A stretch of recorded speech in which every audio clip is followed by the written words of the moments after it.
But for now, I think one of the things that would probably be a good place to start, as we discussed before we started going live, is what exactly these terms mean. When people call someone a feminist, or we talk about feminism, what is that? What is the red pill? So what is feminism to you and the red pill to you? So, broadly, feminism, they say like, oh, it's just equality between men and women in the legal sense, I think is where it started off. But if we look at the modern feminist movement, I think there's not only the push for equality before the law for men and women, but also equity in basically every domain, whether that's political, economic, social. And also we see a concurrent push to, I guess, derail family structures, whether that be, like the extended family, nuclear family, you name it. Feminism has done a lot more than just push for like equity. And we also see it overlapping with, I guess, intersectionalism a lot. It's very rare nowadays that you see a feminist who is not also talking about things like white privilege, straight privilege, you name it. So overall, it's a leftist ideology, and I guess that would be like you're conflating wokeism with feminism. Feminism is a rejection of patriarchy. That's all it is. The entailment of egalitarianism between men and women is a rejection of patriarchy. Who's the oppressor? If you're trying to be equal with the opposite sex, who would the oppressor be? What is the entailment there? The entailment would be men, or the oppressors. So it's a movement to reject patriarchal structures. That's what feminism is. I would say it goes, so I don't necessarily disagree with that, but I would say if we're looking at the feminist movement and my problems with it, it extends a lot beyond just that. Yeah, but I think it's because you conflate wokeism with feminism. Feminism is simply put a rejection of patriarchal structures. That's it. The entirety of feminist ideology is to move away. So if you're thinking about things like the destruction of the nuclear family, this type of thing, the nuclear family has a head. The head is the man. If you have the extended cross-generational family, that's also a patriarchal system. The head is the man. If you're talking about the dismantling of the church is patriarchal. Christianity is a patriarchal structure. It's the rejection of patriarchy across the board. The entire movement of feminism has nothing to do with egalitarianism at all. It has to do with dismantling patriarchy. That is what the ultimate goal is. Well, I think when it comes to things like egalitarianism, that is not how I would define the modern feminist movement. But I think we're kind of seeing, like, we're splitting hairs here to a certain extent. I don't think that we're making a semantic distinction with no merit. The semantics matter, especially when we're talking about these types of issues. So wokeism itself can be a leftist progressive ideology. That's true. However, when you're talking about things absent a rejection of patriarchy, the right wing can be just as guilty of those things. So you can still be somebody if we look at the modern feminist, the current push toward things like, let's just say, allowing men in women's spaces if they identify as trans, would you see that as a feminist problem or as a woke problem? I would see that particular issue is a feminist issue. The problem but how is that a rejection of patriarchy if we're talking I'll about explain the it to you. recognition? So what happens here is that women have gone ahead and voted to allow these things to push through. The reason that this is a movement against patriarchal structures is because men and their sports are really the only sports that matter. Nobody watches women's sports at all. They just don't even bother with it, and I don't blame them for not bothering with it. It's boring as hell. Women have decided to use the power of the vote to institute these policies, and I say let them suffer by those policies that they have instituted. I have no problem with men going in to these women's spaces, for instance, and beating the shit out of all their records and completely dismantling them. What the hell do I care about women's sports for? They voted for this shit. They can deal with it. I mean, I don't disagree with that. But if we look at the belief that, for example, gender is not something based on sex or chromosomes, but that it is a social construct and therefore open to self-identification, I think it goes a little bit deeper than just the rejection of Gender male. is a social construction. It does not exist inside of objective reality. It's a made-up term utilized by woke leftist scumbags. It has nothing to do with objective reality. All that exists is biological sex. The norms which come with biological sex are intrinsic to the ontology of human beings. All right. So do you view the again, you can call it woke or feminist. Do you view the belief that we see basically in all matters of the world, whether that's like sports, we also see it, I mean, even in terms like medicine, it's being conflated. Do you think that that is something that feminists have pushed for, the conflation of biological sex with gender? Do you think that feminism at its core? Yes, because it assists with trying to destroy the ontology of what is man. So it's an attempt to rip a fabric in the whole of truth of what is man. So yes, it is a pushed feminist. That's why you see the infighting in the feminist crowd from those who try to move over into a more conservative camp, like Rowling or J.K. Rowling, for instance, who says, no, we fought for women's liberation. This was not what that was supposed to be. But an entailment of the dismantling of patriarchy is that men can no longer protect you from yourself. And that is why patriarchy is so important, is we also protect women not just from external forces, but protect them from their own choices. And in this particular case, feminism, the dismantling of patriarchal systems, blurring the line between what is a man and a woman, has long been a feminist doctrine. Okay, I mean, I don't disagree with you there, but we can move on. Okay, I would like to not move on. I would like to pin some more down here so that we can get this straight. So when you're talking about gender, I don't really understand why you think that this is something other than a social construction. It does not exist. It can't be touched. It can't be tasted. It can't be seen. It definitely does not exist as a reality absent the mind. Why do you think that gender exists absent the mind? Why isn't there only sex? I don't think that gender is distinguishable from sex. And for the longest time, those terms were used basically synonymously. Yeah, I agree that people use them interchangeably. But the reason that feminist ideology pushes the trans ideology specifically is because it dismantles ontologically what is a man. That's what it does. That's what the point is of feminism, is to dismantle patriarchal systems. It has nothing to do with anything else. It's always been a dismantling of patriarchal systems. It may sound simplistic, but actually the conflation with woke does more damage. So if you conflate feminism with wokeism, it does more damage to the message than just explaining that patriarchal systems are necessary. And that is what the fight is really about. The fight is about a patriarchy versus a non-patriarchal society. Very simple. Well, I mean, in that point, though, I feel like you would be making many people feminists who not only don't support the modern feminist movement, but who might actually be considered, I mean, broadly speaking, allies in any type of policy you would try to... Then they're not allies. Sorry? Then they're not allies. They're trying to dismantle patriarchal systems. They're not allies to the right. The Christian right is based around patriarchy. Christianity is a patriarchal system. It's a top-down patriarchal system.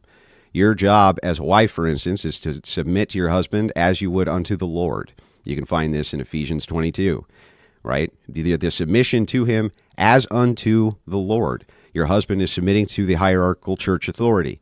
This is all patriarchal, top-down patriarchy. Same thing within governance. It was always supposed to be top-down patriarchy. This was never supposed to be a system which integrated women into positions of authority and power. That's insanity. And feminism is simply a push to dismantle patriarchal systems. So if someone were to, let's say, argue for equal protection under the law, would you consider them a feminist between like men and women? No, but I'm not really sure what that has to do with anything. So if you're asking for equal protection, when you talk about the, I guess, abolition of patriarchy, some people might say that, well, if you, for example, believe in, I don't know, women having inheritance rights, is that feminism? Women have always had inheritance rights.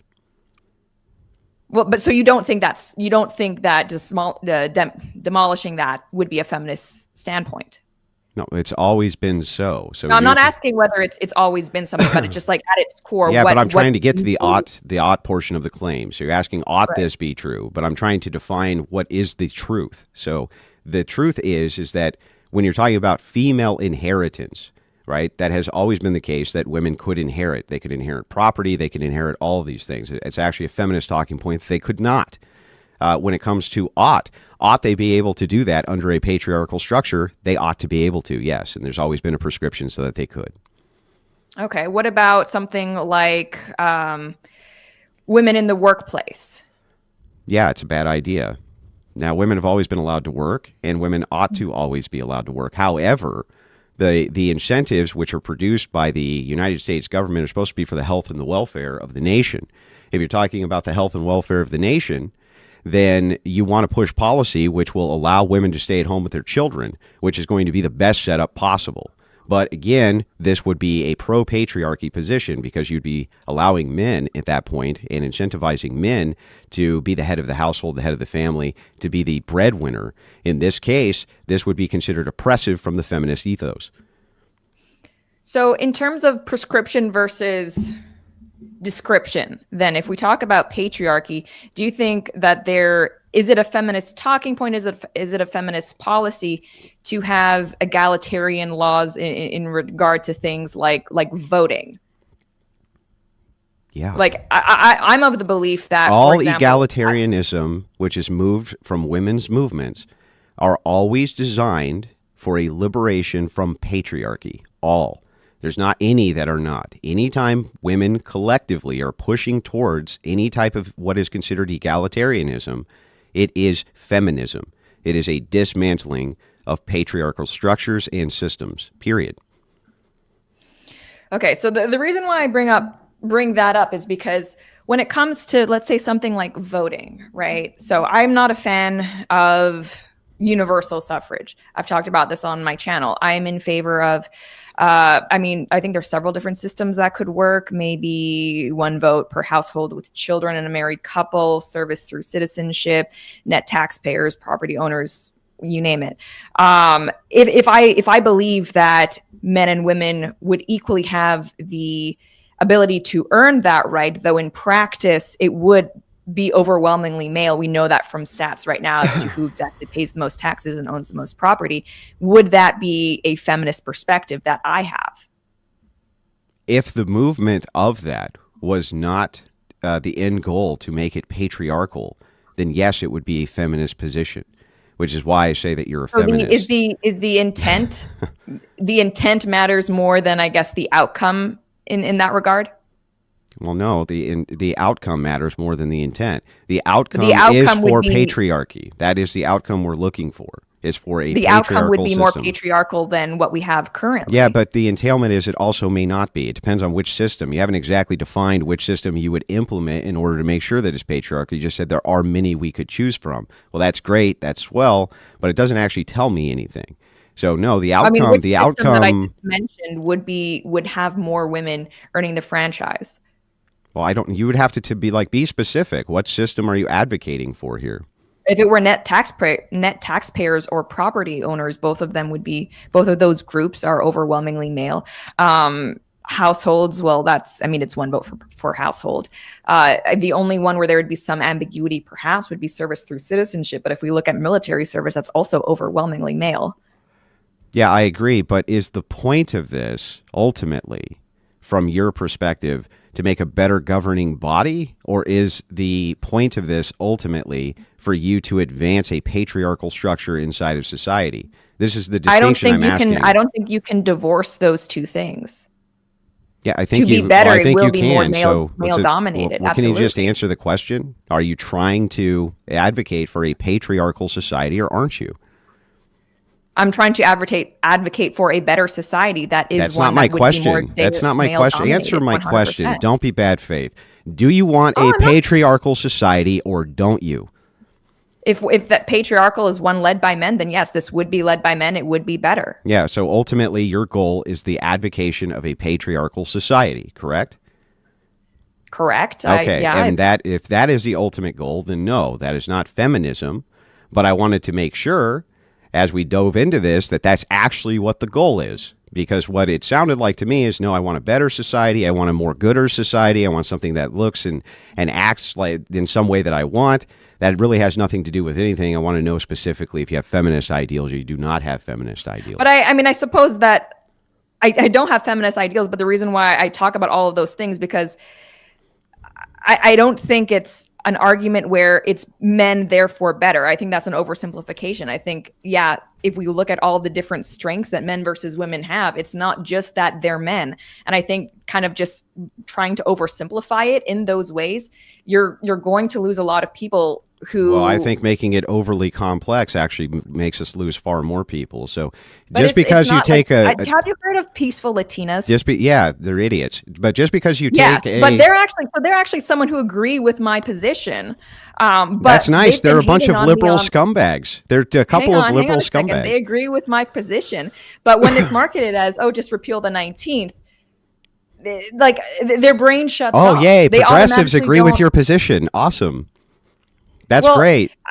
Swell. Yeah, we live in a society where we must. Did you just use the "we live in a society"? We must be able to persuade. You don't persuade the devil by dancing with him. The devil persuades you. That's how that ends up working. So what happens is by you moving off the message. Let me finish my point. You're one of the let me finish my point. Channels you just said. Let me finish my point. Yeah, their ideology could be challenged in a debate channel. That's true. That's not me dancing with them politically and saying, "Oh, you happen to agree with my policy prescription, so that makes them good." That's absurd. It doesn't make them good. Dancing with a bunch of progressives like Destiny and the rest of these coomers and acting like they're on your team because they agree with certain issues is absurd. These people are fucking horrible. They're horrible people. They do horrible things. And for us to make these kinds of like bizarre advocations that, oh, the concept is so complex, the average Joe could just never really understand it. There's so much nuance. There's not really that much nuance. It's not really that. It's not really that complex. People absolutely can understand it, but we have to take the time to explain it first before they do. Yeah, and that's exactly what I do. That's what debate does. Debate helps flesh out these ideas and these ideologies so that people can understand it. But these people are not our friends. They're not our buddies. They're not our pals. They absolutely want to dismantle the society in which we live. And they're pretty awful. So no, I don't care what progressives might agree with your positions. Yeah, but it goes to show that the positions themselves are sound, and they're sound to the point where you might even be able to implement. No, it doesn't show that it's sound just because some people agree with them. That's an absurd statement. I mean, if you agree that it's not a bad system, and or at the very least not a feminist system, I'll be clear there, and you even have like some progressives getting on board with the idea, I don't think that's something to scoff at, and I think we're being needlessly... I don't want to say condescending, but I mean a little bit there. Well, good. We need to gatekeep more. We need to make sure that we're not letting in the most horrifying people on planet Earth so that we can advocate for a system which they will then corrupt. That's how progressive communism got power to begin with. What are you talking about letting into? I'm saying that what ends up happening is this. It's the curious case of Charlie Kirk and Con Inc. It's the same exact thing. What happens is you create big tent ideology around something which is hyper-specific, and then the people who you bring in begin to pollute the message. In Charlie Kirk's case, it was the LGBTQ, who he wanted to come in to add to the big tent-style messaging that he had for his brand of conservatism. The same exact thing can happen within whatever ideology you're advocating for. The more horrific and horrible people you bring in to advocate for that ideology, the more they're going to end up polluting it. That's how it works in real time. That's how politics operates. That's how lobbyists begin to gain control of messaging and how they end up completely destroying what the message originally was. So I think you're getting to the core of something that we did try in the conservative movement. That's the issue of big tent conservatism. Like, we want LGBT people voting Republican. We want all of these votes, right? And I think we should be able to work together where we have agreements. That's true. But the problem is, and we see this even in the media, when you're too willing to, I guess, go along to get along, you not only end up working together where you have agreement, which is just strategic in my opinion, what but the name of hypocrisy itself, is this? Changes. Why say this when you just got done saying, oh, but there's progressives who agree with me, and now you're kind of moving out of the other side of your face and saying, oh, yeah, but I don't. But the thing is, it's like I don't think that that's necessarily a good thing. It's like get off the fence and pick a position. Wait. I don't think it's a bad thing if progressives also support me, but I think what's bad is where we start to say that just because you agree with this one position, you are now conservative. You're part of the new right that is inclusive. There's a big difference there. There's a very, very What's big the difference distinction? there. The distinction is, well, we're not going to, just because you agree with me on one of these issues, that doesn't mean I'm going to compromise my position on all these other issues. That was Charlie Kirk's position. I disagree with the fact that you're LGBTQ, but as long as you're voting with me, everything's A-okay. No. But what happens is it pollutes. There wasn't. What happened is they polluted that message and absolutely destroyed it. Charlie Kirk and TPUSA have had to back up on all of their messaging, everything from immigration to LGBTQ rights. Fortunately, there was a basically fatwa that was put up against them by one Mr. Can't even be named on the internet, who completely dismantled that messaging before the poison got too out of hand. But that's exactly what was going on, was an inclusion of these lunatics inside of the conservative movement, which pollute the message. That's why Donald Trump now has rainbow flags all over the place. It pollutes the message.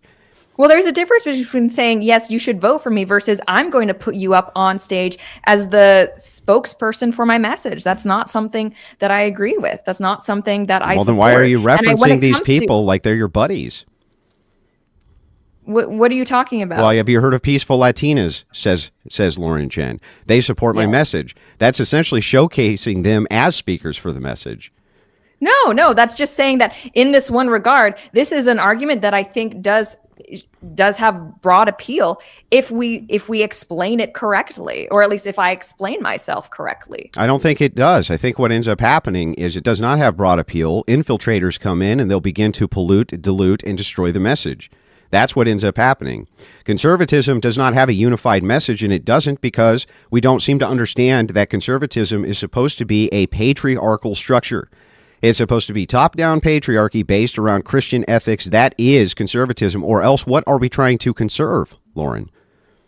I think you're right. If it's not that, then what is it? Right. What is it? So then the question becomes, why are we in bed with women, especially women, female commentators, who absolutely do not agree with this? Your assaults against Pearl Davis, which led to our beef to begin with, my critiques of your video as you went after Pearl Davis, was a way for you. She is dismantling feminist ideology and is pro-patriarchy, and all you could do is criticize her for that.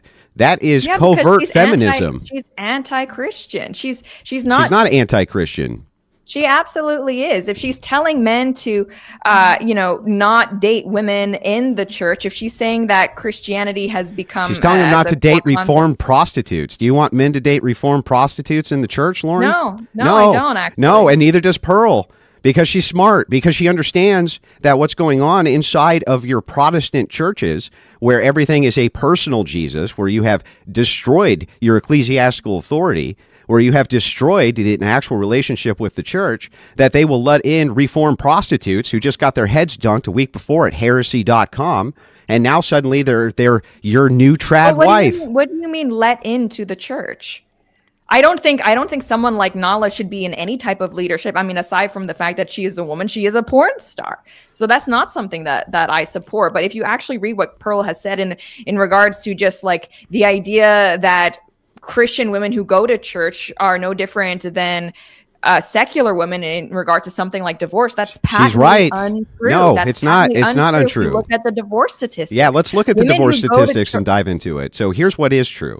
What is true is that self-identified Christians do get divorced at an even higher rate than secularists do. What happens is, if you look in it's a pious scale. So people who take the religion more seriously, the less likely they are to get divorced. But if you're talking about covert feminists who were literally sucking 100 penises last year on film in front of everybody, now suddenly they come into the church, that's your new trad wife? No, Pearl Davis says that's bullshit. And we shouldn't follow that. And that has nothing to do with the Christian ethic, and it has nothing to do with the Christian faith. And she's absolutely right. That is a dismantling of feminism. Last thing that you want is your future leaders to be bogged down with former prostitutes. That seems like a bad idea, Lauren. No, I don't disagree there. The video that I did about Nala specifically is responding to people who say that you kissed her ass, Lauren. You kissed her ass. You kissed Nala's ass. You kissed her ass. If she is a new person born again, then we have absolutely no right to say that she has not been saved. Now, I also believe that the best indicator. What do you mean? Why don't you have that right? She went to heresychurch.com and got her head dunked. What to you is salvation? Her head dunked? What are you talking about? Meaning that she walked into a church, the particular one that she went to is a church which is known to take in basically any type of celebrity that they can, and especially the more horrible ones. They instantly give them a baptism and then say, oh, you're cured and you found Jesus, and then they go on a testimonial tour. Why should we take that as being authentic? If you shall know them by their fruits, that means you shall know them by their works. And in this particular case, where is Nala giving compensation back to the hundreds and thousands of men who she did horrific damage to? Where's your demand for that, Lauren? I don't have a problem with that. The video that I did, though, was discussing whether Nala's salvation is real. And I think ultimately I did say that we shall know them by their works. This is something that we will have to wait and see.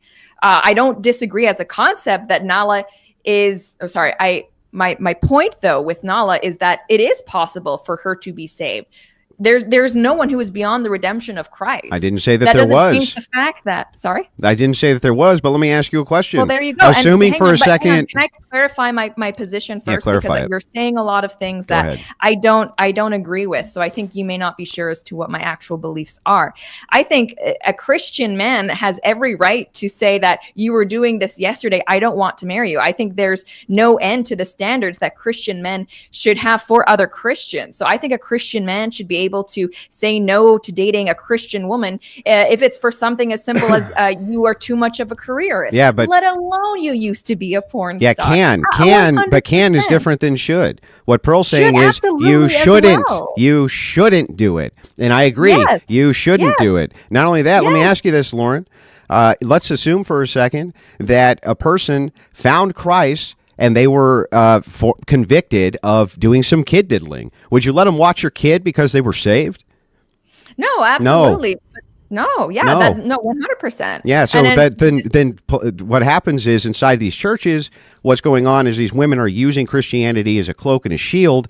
Half the time they're doing pornography with a crucifix on their chest. Half the time they have quotes, biblical quotes on their butt cheeks. I've met these women time and time again through the Whatever podcast and these other places. They're utilizing the church specifically as a shield and a cloak. When we get into the red pill prescriptions themselves, if we're going opposing to descriptors, red pillars are making it very clear that the church has become corrupted with feminism, and it has. All right, well, that's all well and good, but that's not what my position on Nala was. And I think I've been. It was. You kissed her ass that whole video. I watched the whole video. You were busy kissing her ass, telling her how great she was. And she's not great. She's a horrible, awful person who did horrible damage to people, has done nothing to give compensation to any of them. I agree that she, like, I have seen people say, like, she should give away the money then if she's sincere. I don't disagree with that either. I will say that, we have people like Andrew Tate, who I think should also do more to compensate for the fact that he built his empire off of, running a cam service. But when it comes to the question of should a Christian man date Nala, should we accept her as a leader in the church? I think that's a no. It's a different question than is it possible for someone like Nala to have been saved? Yeah, on the salvific claim, we would make the claim that the Orthodox would never make a claim that you're not saved. But that's really beside the point. What ends up happening, no, it is, and I'll tell you how. Because all of the tangling that you guys end up doing with these red pillars is just to say, who are you to judge? She's been saved. No, they should judge. Absolutely, they should judge, and more Christians should be very much more righteously judgmental against these horrific human beings who suddenly claim they found Jesus yesterday, go inside of the patriarchal churches and begin the dismantling of them from the inside out. No, we should judge them. Yes, we should, right, Lauren? We should judge these women, right? Yes, absolutely. Good. What, like pornography is wrong, OnlyFans is wrong. But the question is, like, when someone turns away from that, do we accept them in the church as recognizing that they are sinners and that they are not in the reason that we have a catechesis catechesis inside of Orthodoxy that takes many years is to make sure that you can weed out people who aren't ready for the faith. Theosis and Christianity is a lifelong process. The path is narrow. It's very easy to fall off of that path. There's no reason for us. In fact, I would say the opposite is true, that your relationship with Jesus Christ should be kept as private as possible, and all of your charitable contributions, donations, things like that should also be kept confidential. What happens instead is these people go on these massive publicity tours, oftentimes heralded by people such as yourself, who make these videos, these long-form videos, absolutely kissing their ass when you should be completely dismantling and wrecking them. They're horrific for the patriarchal structures which you seem to want to advocate for. Why should we kiss their asses? So there's Pearl Davis. She's not kissing their ass. She says, no, broad, get out of here. You're completely destroying the fabric of society. And you're using this as a cloak. We can clearly see you're using it as a cloak. And you people lambast her for saying that. But it's true. So when it comes to someone like Nala, do you think, you just said you should be keeping your relationship with Christ private. Do you think that someone who is newly saved should be, is it a bad thing if they share their testimony? Absolutely. Running around the country trying to share your testimony of your salvation from the day before, it actually is a defeater to the position of the humbleness of Christianity. You're supposed to operate within Christianity with humility. That is the entire point of it. You're not supposed to pray publicly. You're not supposed to say, look at me. You're not supposed to tell people on Twitter, oh, I'll pray for you. That's just saying fuck you. That's all that's saying. I'll pray for you is just saying fuck you. That's all it is. Okay? That's bullshit. That's not Christianity. That's something totally different than what Christianity is.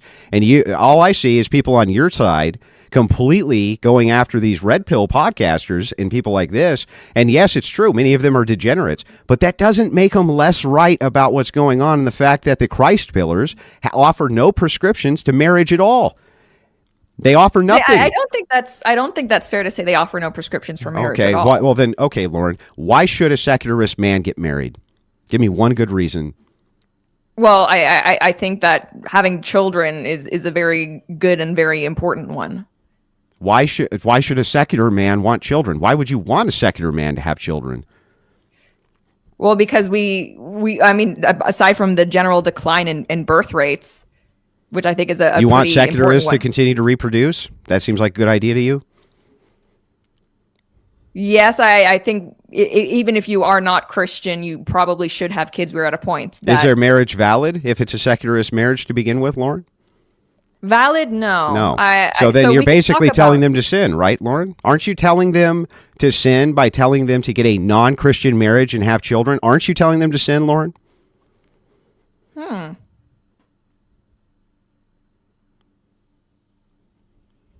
Okay, yeah.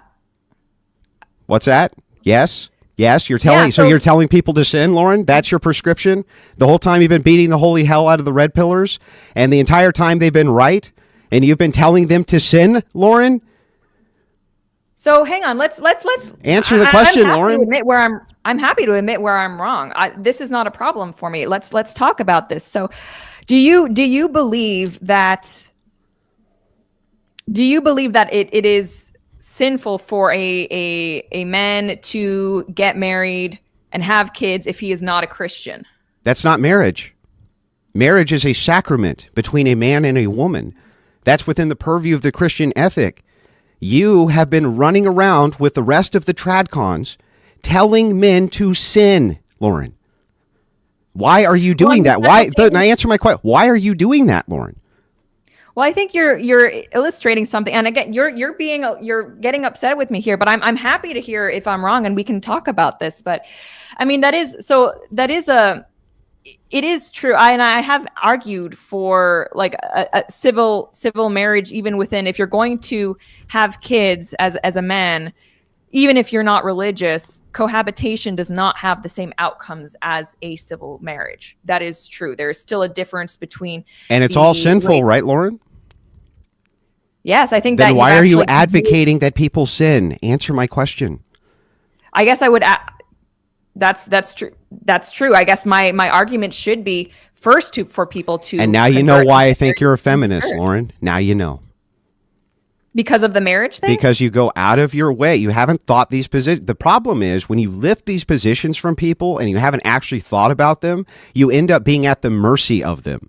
The reason I engage so much with these red pillars, the reason I engage so much with them, so that I actually understand their positions. The reason that I engage so much with the Christian sphere is so that I can really understand the positions. You don't have a good understanding or grasp on these positions. And it's covert feminism. What ends up happening ultimately, because you haven't thought these through, is you end up advocating for things like this, which are literally sinful, and you don't even know you're advocating for them. No, I think you're right on and I will cede that. But I think when it comes to like the voting thing, I don't think it's fair to say that I haven't considered it.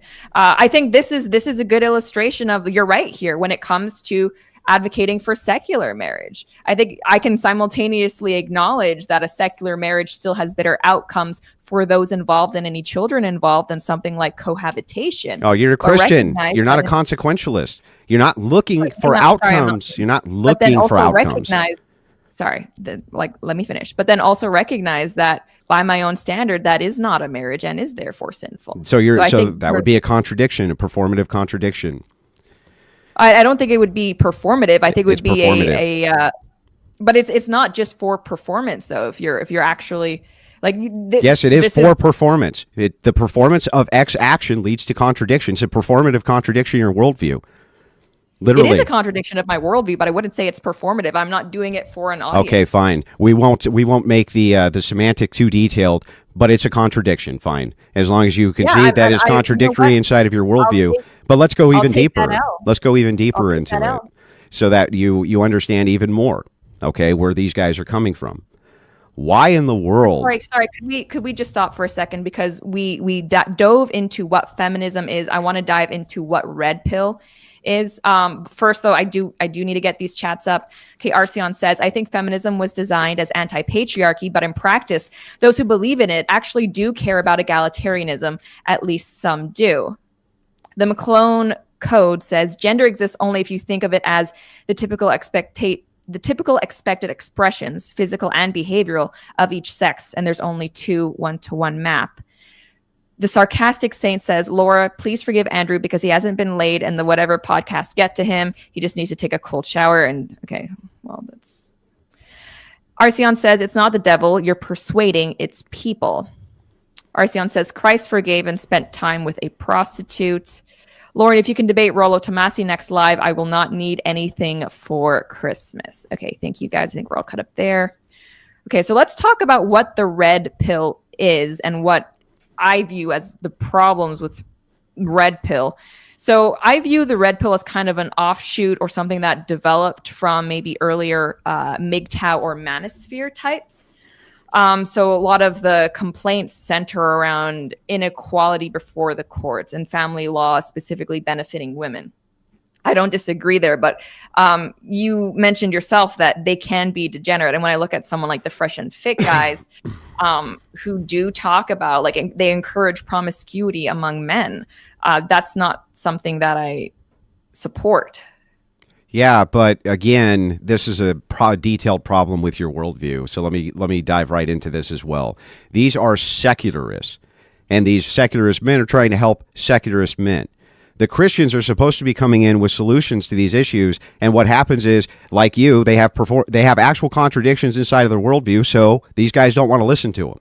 What you guys say is, oh, hey, just roll the dice, and hopefully you'll get lucky, and maybe you won't marry one of these horrible women. What is the actual Christian prescription? So then tell me, Lauren, what is the actual Christian prescription to hypergamy in society from women and mate selection? What is the actual solution that you have from a Christian ethic that you can give these guys that's better than what Fresh and Fit gives them? I don't have a problem with hypergamy. Yeah, that's not my question. My question is, if you believe in monogamy because you're a Christian, but women are not acting in a monogamous way inside society, which they're not, what is the prescription that you're going to give to men? There's not enough women to go around who are virtuous for the virtuous men. What prescription are you going to give to the secularists? Do you even have one? You don't have one, right? No, I think the solution is to do things like change family court, like absolutely change the law surrounding divorce. I think a lot of men, even if they are secularists, would feel better going into a marriage if they didn't think that there was such a good chance that they absolutely lose everything in the divorce. And I also think that you say that there's not enough good women to go around. I think that's true. And in my video talking about women and the right, I believe a lot of this stems from a lack of leadership from men in the church. I think there should be a lot of churches, they prioritize gynocentrism, female sensibilities over actual male leadership. And I think that's a problem. And I think if we were to let the this church doesn't answer the question. Way, what is the actual prescription that you can give to men right now who are facing down the barrel of marriage, right? Where you have a state contract in a secular way. These guys are speaking to secular men. You're the Christian who's trying to convert them. What's the actual prescription that you're going to give these guys when it comes to marriage? What is it, Lauren?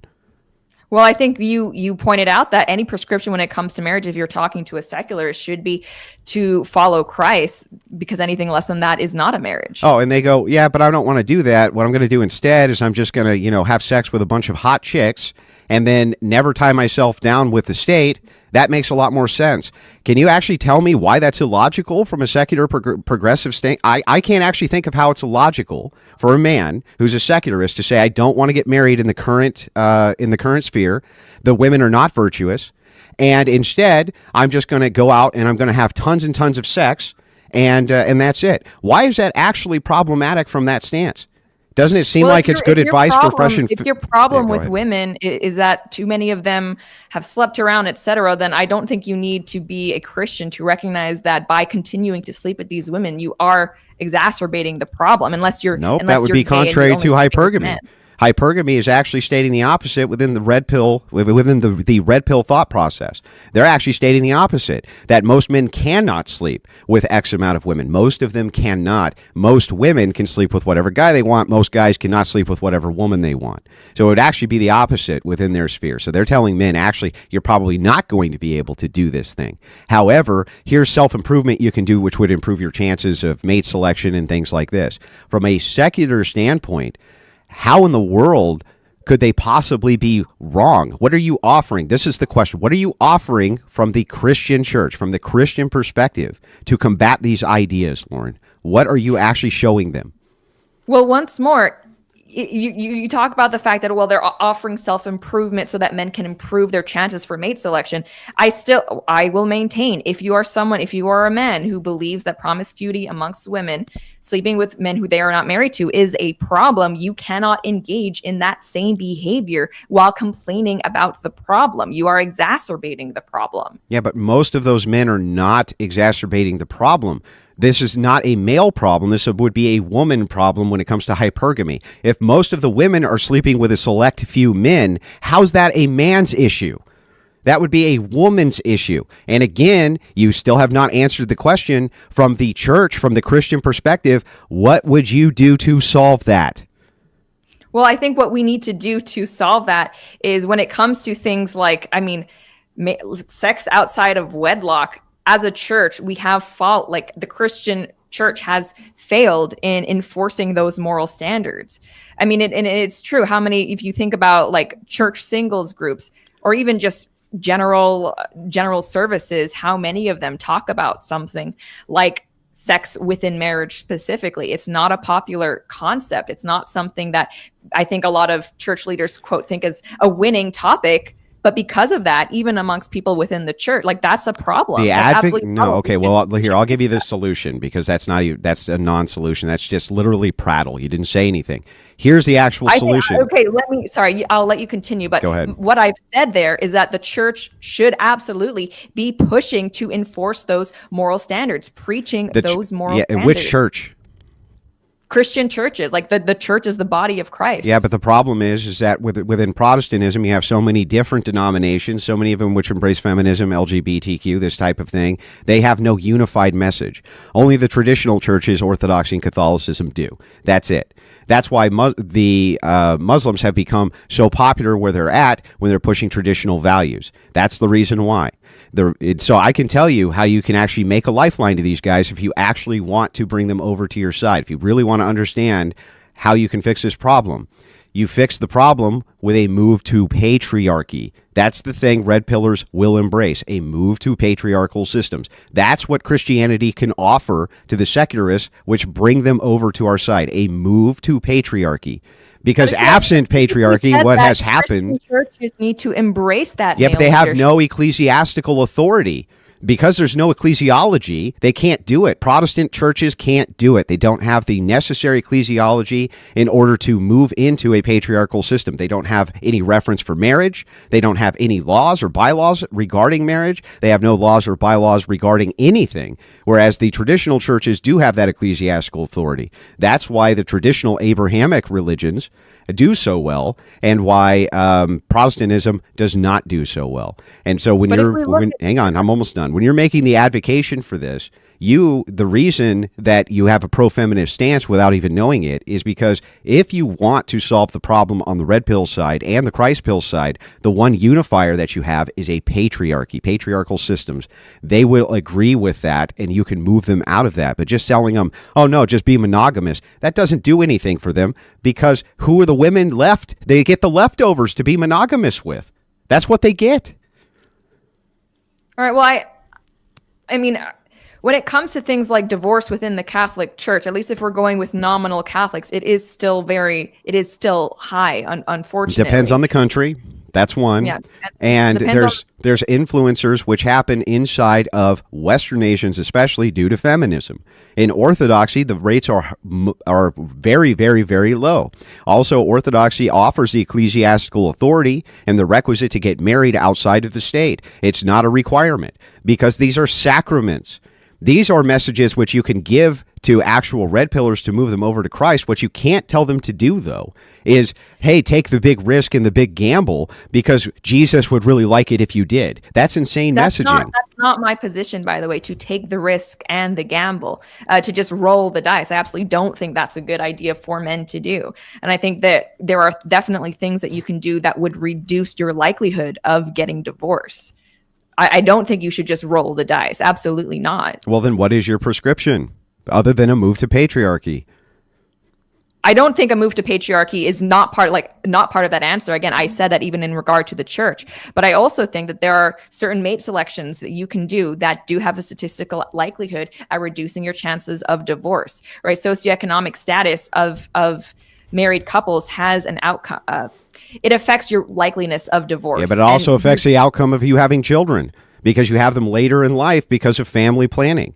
And so what ends up happening is it's the poor and the downtrodden and those who reject materialism who are going to inherit the earth because they're the only ones who are breeding. It's actually bad advice to tell people to wait until later in life to get married because you're going to destroy the chance of them having more children.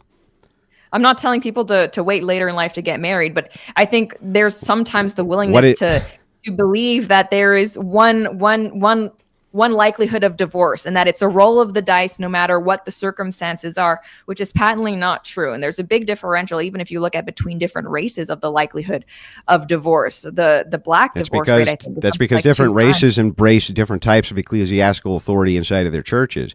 Namely, some of them have none. And that's why when the church effectively had some sort of body to it inside of black communities, you did not see these divorce rates nearly as high because they had a more traditional foundation for what it was that they were going for. That's all destroyed. But when you're talking about the entailment of what you just said, though, of, hey, your likelihood for divorce drastically is going to reduce if you have, these different socioeconomic statuses. An entailment of that is going to be that they wait till later to get married. That, in turn, is going to cause us to have less children, which exacerbates the birth rate crisis. These, again, not a great position. Well, the thing is, when people look at the likelihood of divorce dropping, we're basically talking about IQ here, and bell curve talks about this. Your likelihood of getting divorced is greatly higher if your IQ is lower, and socioeconomic status is kind of like it represents that. And so, if you are a man, absolutely trying to find a woman who is not low IQ, therefore has better impulse control, it is going to reduce your likelihood of getting a divorce. Now, does that simultaneously mean that you have to wait until you're 30 to get married and maybe 35 to have kids? No, I think those are two different things. The high IQ people are not having children. Yeah, which is a problem, and I want them to have children. Yeah, but if you want them to have children, then you have to embrace patriarchy, because we want the smart mothers to stay at home and raise their children. We don't want them in the workforce literally frying their brains on behalf of their boss. We want the really high IQ women. We want the really high IQ women at home raising children to make the next generation of high IQ children. Otherwise, they're wasted. They're wasted in the marketplace. Move to patriarchy is the only answer to this. That's the only way that this can actually be done in a structured way. You can't incentivize them with money. There's no way to incentivize people with money to have children. The poorest among us are the ones who have the children now. So financial incentives are not going to work for this. I've long said the idea that the reason why women aren't having children is because of cost is ridiculous. And it's not just the poor in this country who have more children than the rich, but also if we look at a global scale, the places where there's the least economic development, they tend to have the most. It is absolutely a choice that people are making. Now, does that simultaneously mean that I don't think concerns over affordability are, we shouldn't talk about them? No, but I don't think that is the core issue of why that's a materialist position. It's a materialist position. You having a family should not have anything to do with materialism. It should have to do with the relationship and the sacrament between yourself and Jesus Christ, and the submission of your wife to your patriarchal authority and your ability to raise children, even in meager settings. Some of the best people come out of the worst poverty situations. It's not a bar for having a family. The messaging that can come from Christianity only can cross this threshold and Rubicon with the red pill if we have an embrace of patriarchy. That's it. It's the only way. I still haven't actually heard any descriptors of the red pill that you disagree with. What are they? Well, I told you it's the push for the promiscuity, because we also have an overlap with what seems to be the pickup artist mentality, where we have people like Fresh and Fit going on sugar baby sites, right, and sleeping with all of these women. Yeah, the push towards promiscuity is something which I push back on more than most, but that's not red pill. Just because you're a pickup artist, think of the red pill as a data packet. Inside of the data packet is a ton of information. You can utilize it how you see fit. Can you utilize it for the purposes of nefarious manipulation? Yes. Can you also utilize it for the purposes of help building men up and men's advocacy? Yes. You can't lay at the feet of the red pill the fact that some pickup artists and some people push towards promiscuity. That's not a red pill ideology. Red pill is simply information.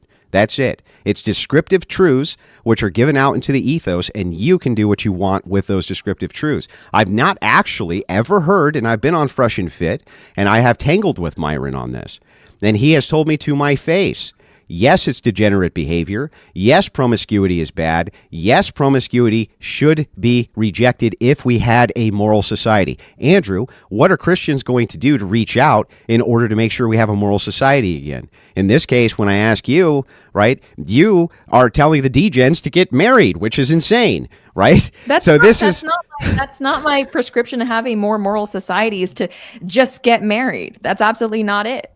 It was it. I caught you in a contradiction on it already. That you're advocating as bad a sin as they are. What is the distinction between them saying go have sex unmarried with a bunch of people and you saying no, get married secularly, absent a sacrament? You're both advocating for the same exact thing, Lauren. It's not the same exact thing. Even if we just look at the consequentialist, and again, I think you're right. Actually, you're not a consequentialist. You're marriage. A Christian. But if we look at the outcomes, you can't say that the outcome is the same where you're sleeping with one person for the rest of your life versus you're sleeping with all of these other people. That's actually not the same. It's not wait. In terms of the outcome. But it's still degeneracy on both sides. If they're getting married absent a sacrament, right, they're still degenerates. And if they're promiscuous, they're still degenerates. You're both advocating for degeneracy. You're both just doing it in different ways. And that's why guys like me exist to push back on these ideologies, because it's nuts. It's actually crazy. Well, I think again, I will say you're right about the civil marriage thing, and I will thank you for elucidating that for me. That's totally fine. But I think even if we look at purely from a secular standpoint, with the acknowledgement that a civil marriage is not a sacramental marriage, and therefore is sinful. If we look at the outcomes of things like promiscuity involving multiple partners, then we have children being born out of wedlock. You still have them being born out of wedlock. Your prescription also would have children being born out of wedlock. Yeah, but to multiple baby mamas and things like that, which is objectively worse. Okay, so now you're consequentialist again. Now you're consequentialist again. And if we look at the outcomes like poverty, think like abuse, there is a difference between a secular married couple versus just sleeping with a bunch of women. There's a difference. Okay. So just to get this right, I get it. You're advocating for degeneracy light. Got it. Like, does that I don't know how that makes it better that you advocate for degeneracy light I'm not instead of tons of degeneracy for that marriage in the first place, but I can still recognize that the outcomes are different, and one is measurably worse than the other. Yeah, but the outcomes, you're not a consequentialist. Christians don't follow consequentialism. While it's true we can look at outcomes, you're supposed to be following virtues and the teachings of Jesus Christ, not of what the consequences of your higher duties are. If you were a consequentialist and a Christian, that would be absent the Christian ethic and the Christian ethos, period. And it doesn't even follow with the logos. None of this follows, Lauren. None of it follows. But so you're saying that these red pill men are secular, therefore we have to speak to them in terms of a secular language, what the pros and the cons are. There is still a secular argument to be made for why you should not be sleeping with a bunch of women, like one night stands and pickup artist style. There's still a secular argument to be made you can for make that. Why that is worse. You can make that secular argument, but here's the thing: it's not enough to destroy their worldview if you can't offer them one that's better. And what they hear is hypocrisy, and what they hear is nonsense. What they hear is you saying, hey, the best thing that you can do is get married, in spite of the fact that my values say that you're not even really married. That these are insane positions which are put together in order to attack the red pill who's just trying to give descriptive truths. I'm not saying that their prescriptions are great. That's where you get into some of the pickup artist stuff. Most of them don't make prescriptions, though. Rollo calls it a praxeology. It's not, but he calls it a praxeology. These different people have different names for it, but they're just trying to give descriptive claims for how the world actually works. And all I see is you beating the hell out of them and kissing the ass of former prostitutes like Nala, and kissing the ass of all of these women and saying, how dare you, Pearl Davis, how dare you, Andrew Wilson, say that you think that, oh, I don't know, maybe this chick who had sex with hundreds of men on film has done absolutely nothing to show the fruits or in any way really repent or show any remorse for this. How dare you not kiss their ass? Yeah, that's a losing message. It's a losing message.